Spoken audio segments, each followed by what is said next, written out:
Wall has stood for many centuries as one of mankind's enduring wonders. It spans over 9,000 kilometers and took over 1,700 years to build. It has protected from many dangers. Some are known, some are legends.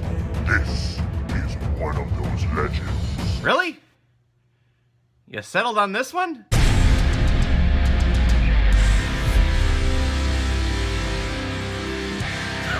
The Great Wall, released in 2016, and is directed by Chung Imao, who I was actually very shocked to find out that an actual Chinese person directed this film. And it stars Matt Damon, Ching Taiyao, Willem Dafoe, Pedro Pascal, and Andy Lau. Hello, everyone.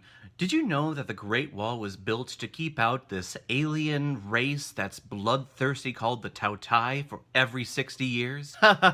That's okay. I didn't know either. I learned that from this movie. And apparently Matt Damon and Pedro Pascal, they find that out too. They are European mercenaries who are searching for the black powder in the great country of China, and they stumble across, well, this battle.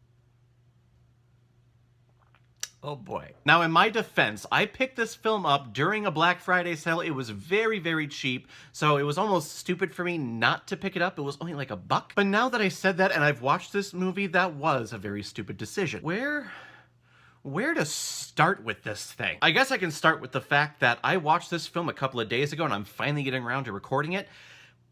I cannot remember what happens. All that I remember, we have the Chinese army on top of the Great Wall defending the great country of China, defending the great wonder that is the Great Wall from these alien-looking... they look like they're from Edge of Tomorrow, kinda. They're just generic sci-fi channel alien monsters that they had. This was probably like on the back burner that they found, oh, hey, we have this design from like 10 years ago. Want to use it for this film? And they're not an intelligent species, but they are controlled by one queen mind. And apparently these Totai, they came here from a meteorite crash, and they attempt to attack China, or they attempt to attack the Great Wall every 60 years. How they have a concept of how long 60 years is, I do not know. But that's what this order of Chinese warriors is created for just defending the country against the Tao Tai. Do you see why I asked that question at the front, why they settled on this legend to tell? Personally, I think telling the actual story about how the Great Wall was created and built would be way more fascinating. Because I honestly don't know. I haven't done that research. I feel that if I do, I'd be even more pissed off at this film. But it's not just from a story aspect that I dislike this film so much. It's from an execution aspect. The visual effects, the CGI used here, is terrible. There are better visual effects in that Roger Corman Fantastic Four film. Okay, that's probably pushing it, but they're comparable. And you get a sense of that right off the start. We have the Universal logo, and then that goes away, and we zoom in on the Earth, zooming in to the Great Wall itself. And it looks like a background that you had on your Windows 10 computer. So in the first 30 seconds, I'm going, oh no. And the farther this movie goes, the more ridiculous it gets. And not the big climactic battles. Yes, you can always tell that that is CGI in any film. No, what I'm talking about are these small, little tiny details that should be nice, clean, precise, and what we get here is atrocious. When Matt Damon and Pedro Pascal ride their horses up to the wall and they all shoot their arrows down at their feet, it's hilarious. Arrows are being shot and they're just disappearing. Because with all those arrows being shot, it definitely was way more than what landed on the ground. And that being said, our two lead actors here, they're running away from these bandits who are also after the black powder. How, as they were riding, they did not see this big structure known as the Great Wall that stretches on for over 9,000 kilometers is beyond me. And a side note on that, I am so tired of gunpowder, the black powder, always being a trope for our heroes to go after. If they're thieves, that's usually what they're going after in a film set in this time period. Black powder, we're after it, but we don't know what it's going to do. So you have the funny bits of people holding fire up next to it. Oh, what is this? What's going on? But then someone wise comes over and always puts the hand out. No! Don't put it near the fire. I'm so tired of that. But let's talk about our main heroes here. We have Matt Damon, who, I don't even frickin' know his name. William Guerin. That's what it was. I don't even know. I don't fucking care. But he is this amazing archer that comes in and shows everyone up at the Great Wall how amazing he is and why his bow, this just this simple bow, is so incredible than what anything that they have on the wall. And I know this film got a lot of flack because here we are in another film that represents a culture that doesn't get a lot of attention here in the United States. So in order to make this story or this movie relatable, we have to throw in an American actor in there who has to be the lead and has to be the one that knows everything and teaches everyone everything there. Which I definitely see the blowback. Yes, it's annoying that there is a white guy here being shoved into this Chinese movie being the central figure. But from a business aspect, Matt Damon is a big actor. He's a big money draw. Not after this movie. But he is a big name. So I understand the mentality of, oh, let's put big names in a film. People will come to see it because people know those actors. But really, the time of the movie star is really dead. The only two people I think that are draws just on themselves for being an actor is Tom Cruise and Dwayne "The Rock" Johnson. You put anyone else's name on a poster and it's like, yeah, let's see how the reviews are. So I definitely get the decision to cast Matt Damon to put that character in this film.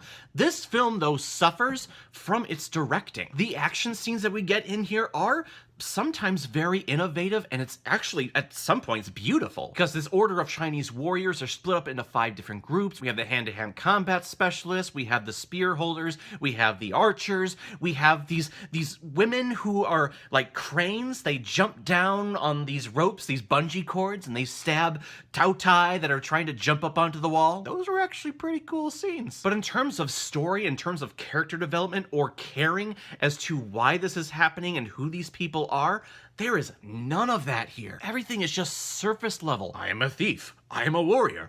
I am a thief, but I have good morals and principles. It's not interesting. It's not appealing to me. I zoned out so many times in this film. The only thing that was keeping my attention, and sadly, were all the bright colors.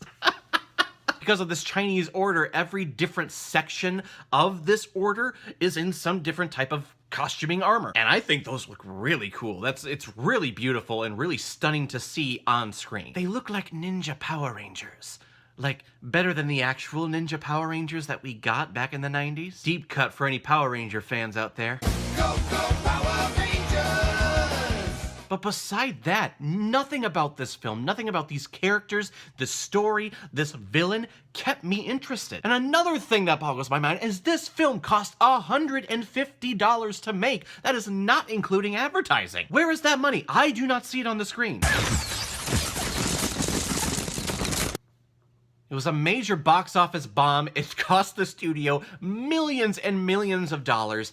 This film just should never have happened. And if it was going to happen, it should have happened with a different legend that they settled on. Guys, if you haven't seen The Great Wall, good for you. You're not wasting your life on this. And for those of you that have seen it, I'm fairly certain that all of you are going to concur with me. I'm going to give The Great Wall half a Blu-ray. No! No! That half a Blu-ray is just for the costumes.